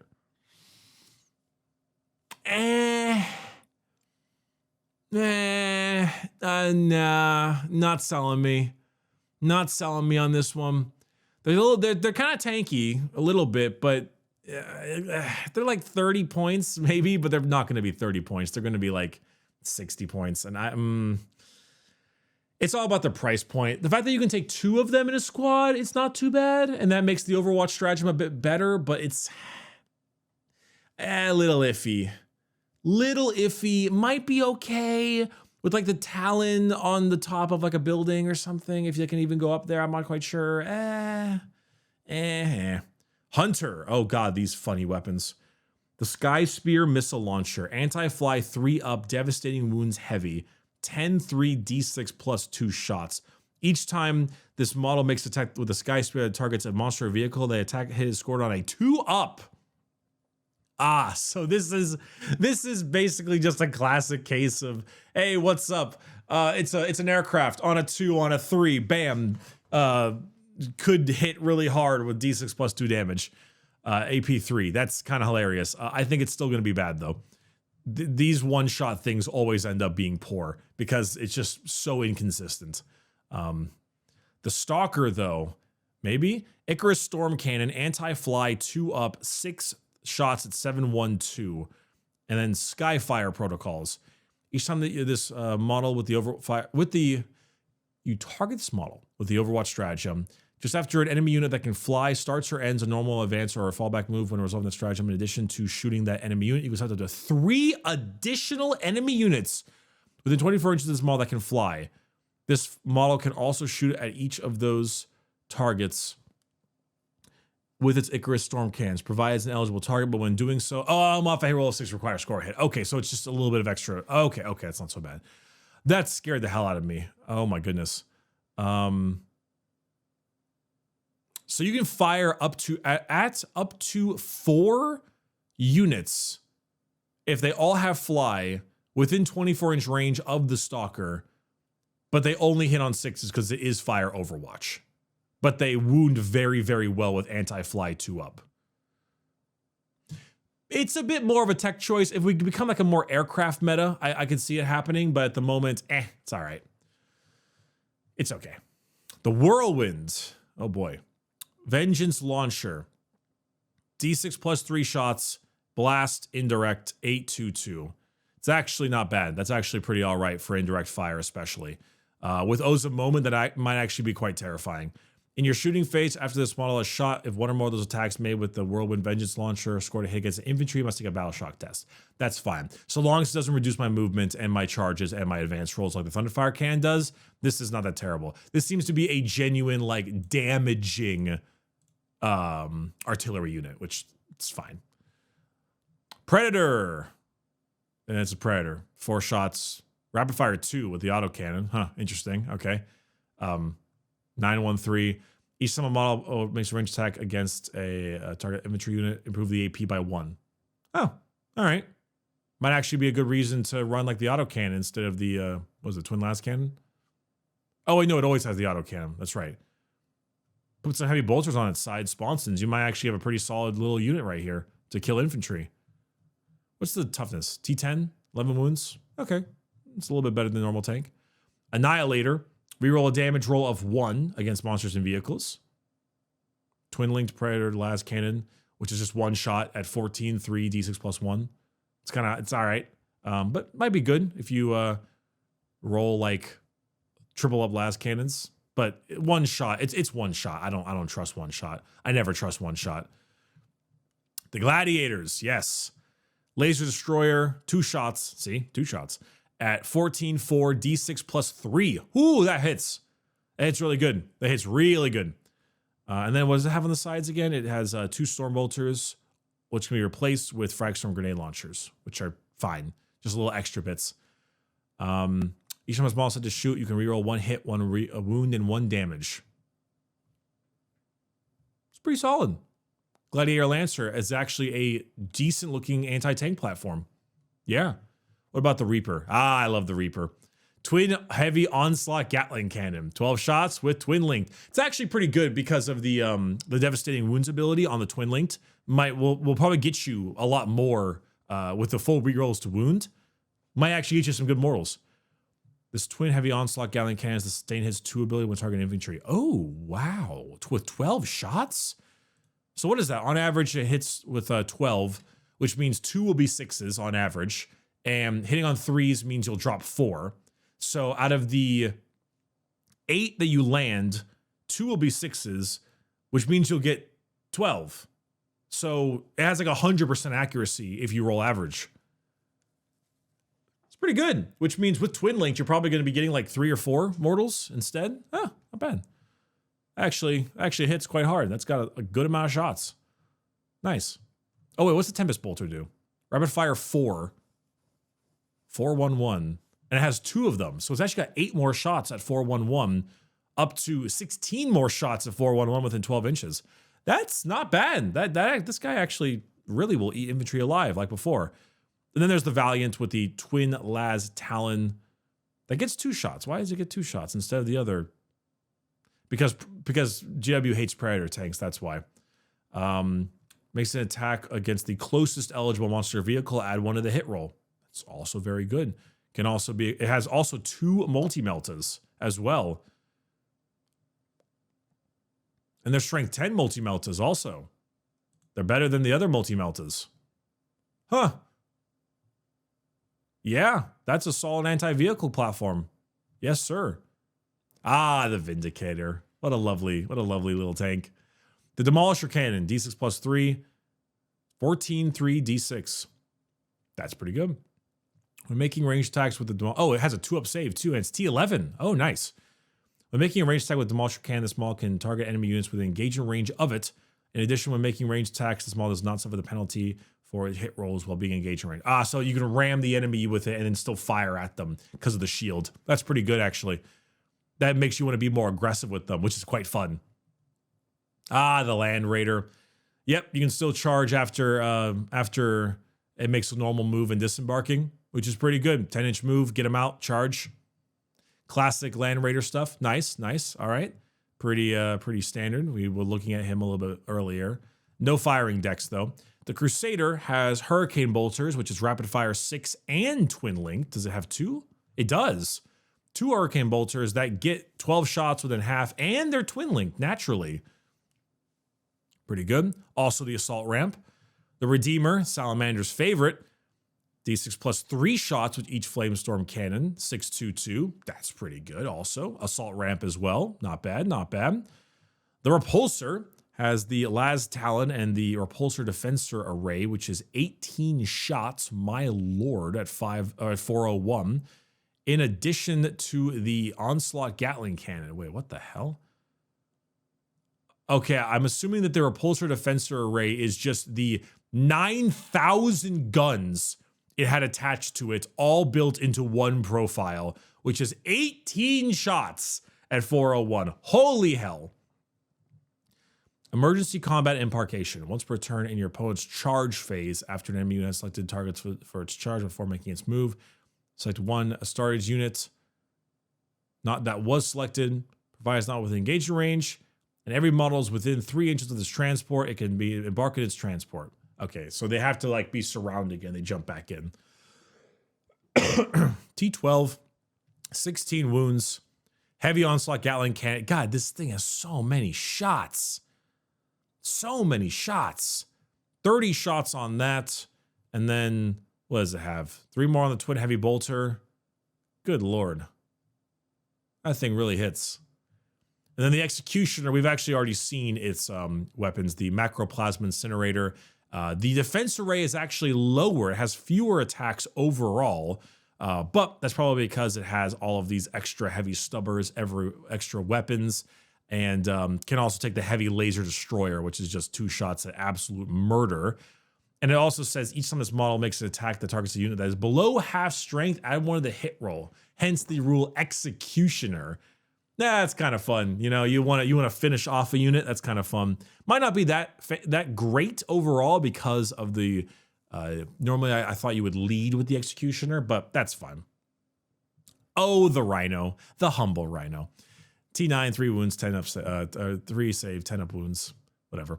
At the end of your command phase, gains 1 wound, and firing deck 2. So the main thing for the Rhino is that 2 guys can shoot out of it, which is quite fun. Quite fun. And 12 inch move here. Razorback has no firing deck. Each time a friendly mod this is transferred this turn, makes an attack that targets that enemy unit. You can reroll the wound roll. Gotcha. So it has the fire support rule as the Razorback. That gains the fire support rule. 6 you could actually make some nasty combos with like a good dev squad or something, a Devastator squad. Huh. That could hit. That could hit. The Impulsor has, firing deck 6. Hanging out in the back, right? Okay. Ballicastus Missile Array. So you get to pick one of the 3 missiles, Frag, Icarus, or Crack this time instead. It can be equipped with one of those as well. One of the various arrays it can be equipped with, but it starts off normal with just 2 Stormbolters and can get some more stuff. Orbital Comms Array is the classic gain of CP, and this unit can disembark from this transport after it has advanced. So it's got the Torox rule where it can move really, really fast. Interesting, and it can fire really well. So you could actually do some pretty good stuff with this, with the 5 shield dome too. But with the firing deck 6, you could use a stratagem on the Impulsor and give it and all the guns inside of it an extra bit of power, which is actually pretty good. And since it's firing deck 6, you could soup up like a Space Marine character with like a crafted bolt rifle or something. Huh. Drop pod. Yep, it lets you set it up in the first battle round. Let's go. Wahoo! Cool. It's a drop pod. We love it. Land Spear Storm, firing deck 6. Oh, wow. Wait, that's not bad. We'll see if this thing sticks around or if it goes to Legends, but if it does, then who knows? Stormhawk Interceptor. These things have always been kind of bad. That's not true, actually. They had their moment. Each time this model makes a ranged attack that targets you that can fly, I wanted to hit roll. All right, hence the Interceptor rule. Twin Assault Cannon, Skyhammer Missile Launcher, and Last Talon. Yeah, I mean, it's a great anti-fly. It's meant to kill other flyers. That's fine. Gunship. Each time this model makes a ranged attack against you that cannot fly, add 1 to the hit roll. So this is the anti-ground. Ooh, they're quite squishy. T8, 3 up, 10 wounds. Oh, very squishy. Skyhammer Missile Launcher and Twin Assault Cannon. And then it can be equipped with one of the following missiles, etc. Yeah, I mean, not a whole lot of shots overall. It's fine. I own a Grey Knight Storm Raven myself. It has Duty Eternal. Hey. T10, 14-inch. Okay, 14 wounds. Okay, this thing is actually like meant to be a big flying brick now. A genuine, actual like power. 2 Storm Strike missile launchers, Twin Assault Cannon, and Typhoon missile launcher. Yeah, I mean, that actually has some good guns. It can have 2 Hurricane Bolters as well. This thing will actually put down a lot of shots. It's a bit tankier as well. It's actually a lot tankier thanks to the -1 damage. And it can transport 12 infantry. That actually not bad. I might even drop off some Centurions or something from this thing and start smashing. Oh, the Hammerfall Bunker. How cute. All right, what have we got here? C12, 2 up, 14 wounds. How many units within engagement range of 1 or more fortifications from your army? This unit can still be selected as a target of ranged attacks, but each time attack is made unless it's a pistol strike 1. Models in that unit do not need to take a desperate attack while battle shocked, except for those that move over enemy models when doing so. Fine. It comes with the heavy bolter array and the missile launcher, but the bolter can be replaced with a flamer. Defensive array. So heavy bolter array is sustain hits 1, twin linked, 6 shots at 512, hitting on 4s. Each time an enemy unit that is set up or ends a normal advance or fallback move within range of this weapon, if that unit is an eligible target, the bearer can shoot this weapon at the target as if it were your shooting phase. The bearer can shoot up to 4 times in this way in your opponent's movement phase. With 6 shots and like sustain hits 1 and twin linked, that is actually not bad. Huh. Was this each time a range attack is allocated to this model, to a model if this model is not fully visible to every model attack unit because of this fortification? So it has the Baneblade rule. It has the Baneblade rule. Gotcha. I mean, it's actually not bad right here. The Deadly Demise might really hurt, but that's like a lot of shots. The Flamer array I don't much like a whole lot. I need to figure out how to set up fortifications though, because it doesn't have deep strike. Like, are you able to set this up like infiltrate it or something? Like, I don't know exactly how it goes. Does it still have to be in your deployment zone? I guess it would have to, wouldn't it? But, that's actually not that bad. That many shots. I mean, it could actually mean something, And then there's the armory with all the various weapons and things that we've already seen way in the armory card. And I'm assuming now we're going to enter main character territory. All right, let's get into it. Captain Sicarius. This isn't Cato Sicarius, is it? I don't remember. If it is, that's quite that's funny. That's fine. Whatever. He is a captain. He might be Captain Sicarius. Is this the meme man? Is this the meme man? I don't know if this is the meme man. My lore is ruining me right now. 2 up save. Oh wow. 5. So obviously Ultramarines as well. Arson Plasma Pistol. You know, Talisarian Tempest Blade 522. While this model is leading our unit, models in that unit have the Scout 6 ability, and the ranged weapons have Assault. That's not bad. Once per turn, when an enemy unit ends within... Okay, it has the tactical stratagem baked in. Pretty good. Gives it a whole lot of movement. Assault Squad, Tactical Squad, Command Squad. Captain Sicarius Epic Hero. Chaplain Cassius. What is wrong with his face? I don't know much about this guy. Infernus. It is a Inferno pistol, it would appear, with just some better, or a flamer, just with some better power. Artificer Crozius. Feel no pain 5 up. While this model is leading a unit, melee weapons equipped have the devastating wounds. That's pretty good. While small is leading a unit, on a 4 up, it can fight on death. Gotcha. Assault Squad, Command Squad, Tactical Squad, Tyrannic War Veterans. Okay. Vanguard Vet Squad, right. Hey, Tigerius, my guy. What's up? Big brain right there. Let's check out your power. Storm of the Emperor's Wrath. It's Blast at 622 on 2s. It's a pretty good smite. And then the focused one is the same with hazard 2d6. Oh, wow. Wait, that is actually very good. That is a solid, like, zap. Hot damn. Raw Tigerius. 5 attacks at 7-2d3. Oh, yeah, Tigerius, he hits. He hits all right. Goddamn. While he's leading a unit, models have the Feel no Pain 4 up against Psychic and Mortal Wounds. Oh, wow. That's a great defensive buff. While this model is leading a unit, each time an attack targets this unit, subtract 1 for the hit roll. Holy shit. He's got so many defensive. Once per battle round, you can target that unit with one of the following stratagems for 0 CP. Counteroffensive, Fire Overwatch, Go to Ground, and Heroic Intervention. Good God. Tigerius is stacked. He is absolutely stacked out of his mind. Holy hell. Wow. God damn. I'd put him with Stern Guard. I'd totally put him with Stern Guard. Holy hell. Calgar. Mr. Fister himself. 2 honor guard and him by himself. He is still a leader though, and he can be attached to a lot of stuff. Heavy Intercessor, Assault, Aggressors, Blade Guard, Eradicators, Regular Intercessors, Stern Guard, goddamn. What is he? T2 up saves, 6 wounds, and then T6. And his buddies are T4, 3 wounds as well. Gauntlets of Ultramar are a twin-linked pistol at 412, 4 shots. Okay, it's fine. Gauntlets of Ultramar, the actual weapons are 833, 6 attacks, twin-linked. That'll put on some hurt. Oh, yeah. Yeah, it will. And then Vitrix Power Sword, 522 for each of these guys with 5 attacks each.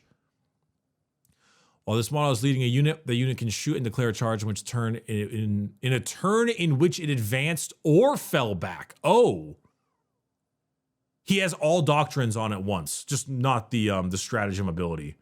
All doctrines at once. Wow. At the start of the command phase of this model is on the battlefield, you gain a CP. Okay. While this unit contains 1 or more Vitrix Honor Guard models, this unit's Marius Calgar model has a field no pain of 4 up. Oh, I guess that's just if you want to take it on him before his honor guard. Oh, precision attacks. It's to help against precision. Wow, Calgar is stacked. This is a stacked man. You could get basically every single doctrine at once. You gain tons of CP, and he doesn't die easily. Calgar is stacked, my guy. Oh my goodness. The Ultramarine characters are top level. Sergeant Cronus with his underbite helmet. Well, this model is commanding a vehicle model. See reverse. Okay. If your army contains 1 or more vehicle models listed below, Sergeant Cronus must start the battle embarked within one of those models as if it were a transport. Can only disembark from that vehicle if it is destroyed. While embarking in this way, it's said to be commanding that vehicle. Oh, so he embarks as if it was a transport. Well, the question now is, does he take up space? I don't know if he takes up space or not. Like if he's in a Land Raider, does he take up space? Must start the battle, embark within one of those as if it were a transport. I don't know. While he is commanding a vehicle, range weapons that vehicle has have ballistic skill 2 up. Okay. Each time that vehicle is selected to shoot, you can reroll 1 rune roll when dissolving its attacks. Oh. When he disembarks from the vehicle, he's commanding as the lone operative until the rest of the battle. I mean, slap him on like a Land Raider, making a hit on 2s. That's not bad. That's not bad. Telion, this scout guy.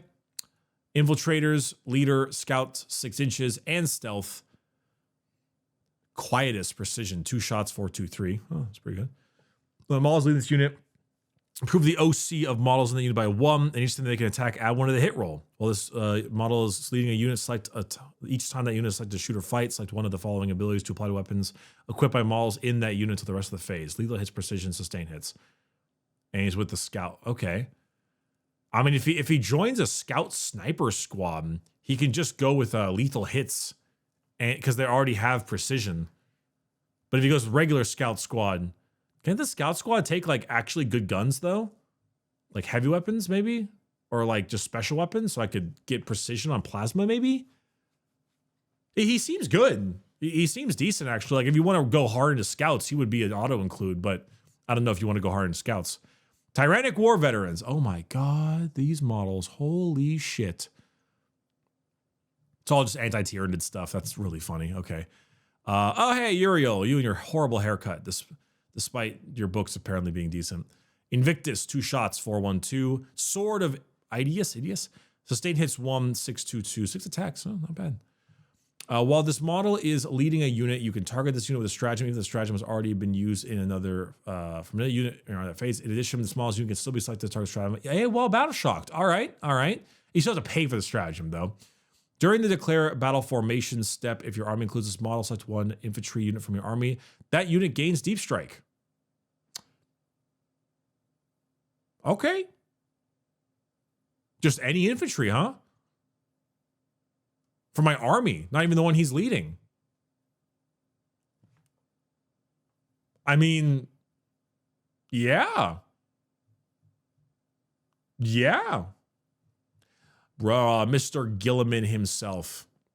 You know, I must say, with the reduced lethality across the board, like after going through an hour and a half, going through all those different profiles, Gilliman's actual damage profile does look insane. You know, I will say that I think overall the lethality of the game from the profiles we've been seeing has definitely come down. But like looking at Gilliman, like, yeah, wow, he hits really hard. I want to double check his abilities though. While a friendly Astartes unit within 6 inches of this model, +1 to the objective control characteristic, and you can reroll Battle Shock and Leadership. That is very good. That especially the OC. Doubling up on a moment. Once per turn, you can target one friendly Astartes unit within 12 with of this model with stride over 0 CP and can do so even if another unit from your army has already been targeted. So I guess that's Supreme Strategist. So you can do that in addition to the other Captain Rights of Battle one. Because it says in the Captain one with this ability. So you can't like use it with a Terminator, use it with a Primaris Captain. You have to just do it once because they have the same ability. This one is not the same ability. So you could get, if you use both, 2 free stratagems, basically. Gilliman is really good. Gilliman does look solid. Darneth Lysander. I read this book, Pandarax? Or is that the Grey Knight one?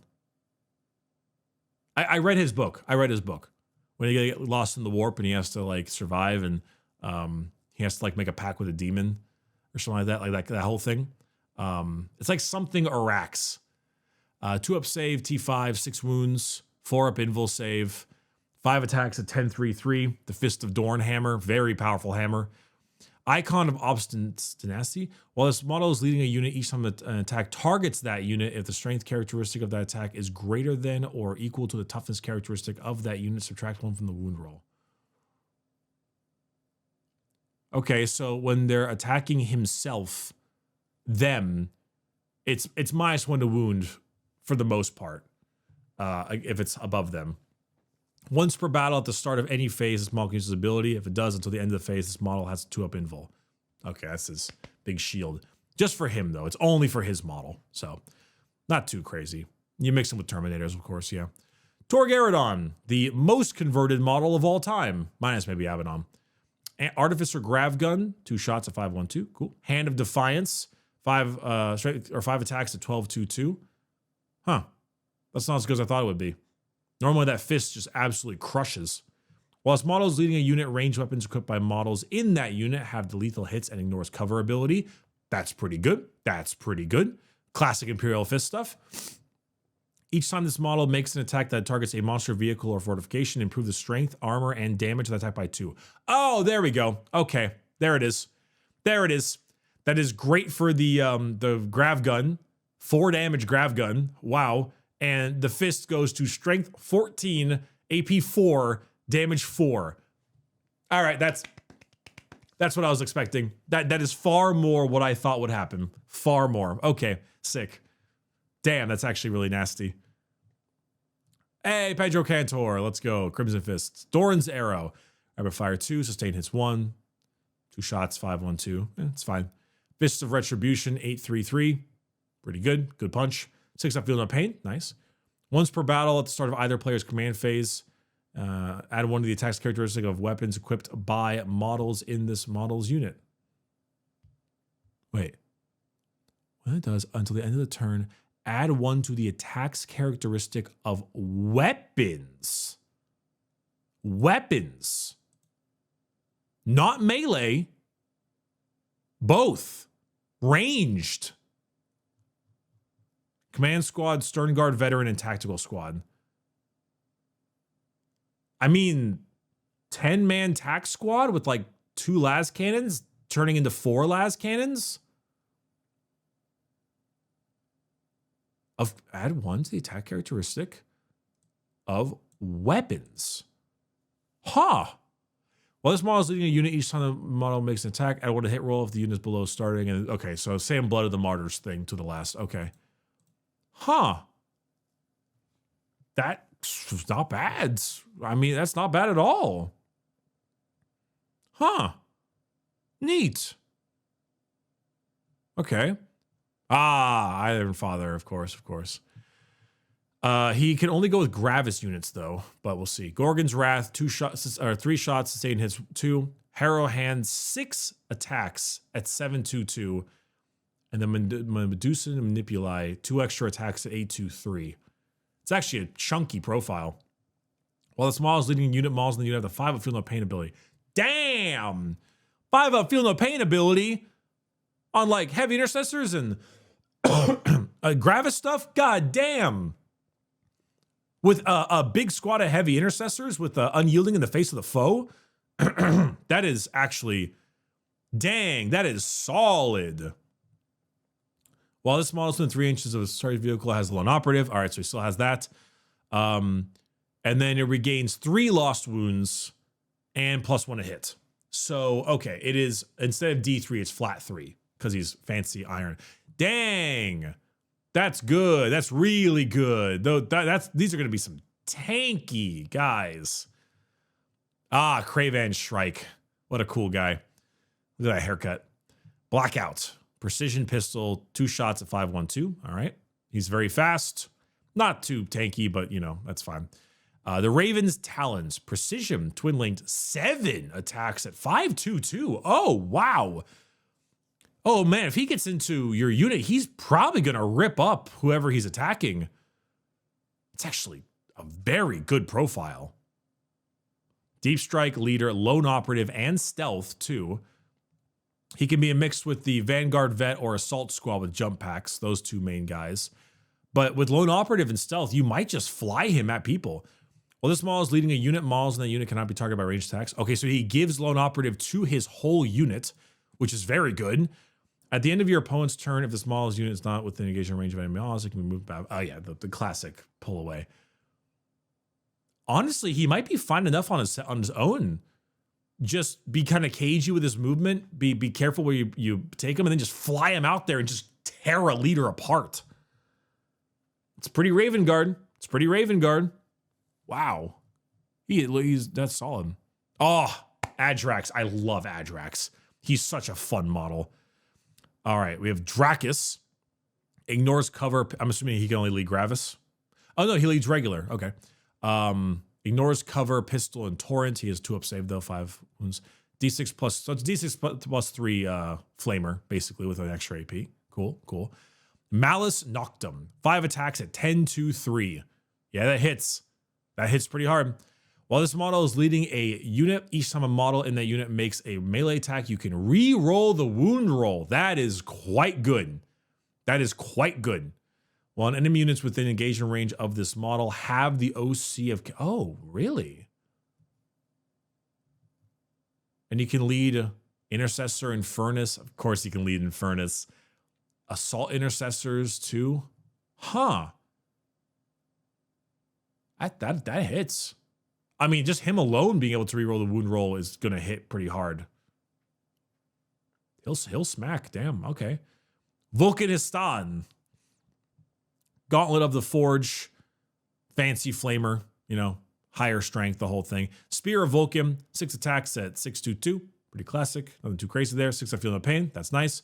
Forge Father, in your shooting phase, select 1 enemy unit within 24 inches and visible to this model. Till the end of the phase, each time a Astartes model makes a ranged attack with a torrent or a melta weapon that targets the enemy unit, you may re-roll the wound roll. Ah, okay.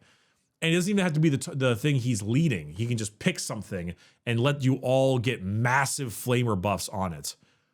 Seeker of Lost Relics. At the start of the battle, select 1 objective marker on the battlefield. While this model is within range of that objective marker, has an objective control characteristic of 10, a leadership characteristic of 5, and the Feel No Pain ability of 4 up. Wow. What a fun way to give the Vulcan Relic Seeker kind of guy an ability for it. Objective control of 10. I know it's just this model. I know it's just him, but still, he's going to be a nightmare to get rid of. I mean, he doesn't have a crazy profile, you know, 5 wounds, 2 up save, T4, 4 up invul. Yeah, it's all right, but 4 up Feel No Pain, like that's something else. He can be attached to an assault squad, command squad, inferno squad, tactical squad. Okay. mainly firstborn, not great in terms of his attachment uses, but still. Corsaro Khan, Moonfang. Ooh, devastating wounds and precision. Okay, 5/2/2. All right, pretty good. Pretty good at taking out characters. Kind of the whole thing, the hunt. All right. For the Khan, while this model is leading a unit, ranged weapons equipped by models in that unit have the assault ability, and or ranged weapons have assault, and melee have lance. It's pretty good. Each time the model destroys an enemy character, you get a CP. Yep, classic. I expected that from the Khan type character. Assault Intercessor, Intercessor, and Stern Guard. Sounds good. Sounds good. Oh, and that's it. We're done. No Khan on bike. No Blood Angels. I guess they're not going to show us Mephiston and stuff. It's going to be a side thing. That's that. Holy shit, we're done. Holy hell. It's been like 2 hours. Okay, so overall thoughts, I guess. Yeah, dude, those rerolls are definitely down. I won't lie. Lethality is down. Some of these guys are quite tanky. Some of their AP has really been reduced. Some of the buffs are rather interesting. I won't lie.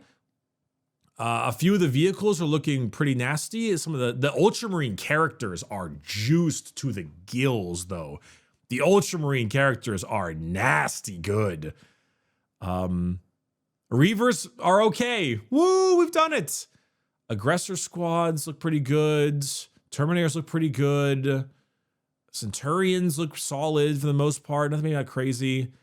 The ATVs and the Invictors and stuff. I feel like, you know, when people would always want to be like, ooh, all Gravis army, or all Phobos army, or all just intercessor based thing. I think that's like actually really usable now. You know?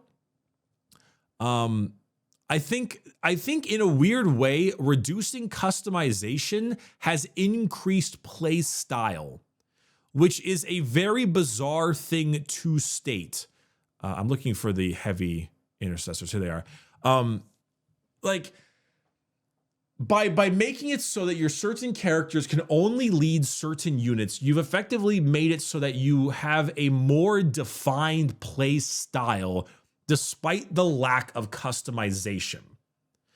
While some customizations have been brought down, the leaders and stuff have been brought down, have been removed, have been adjusted, how you formulate your army has become more customizable in a weird way.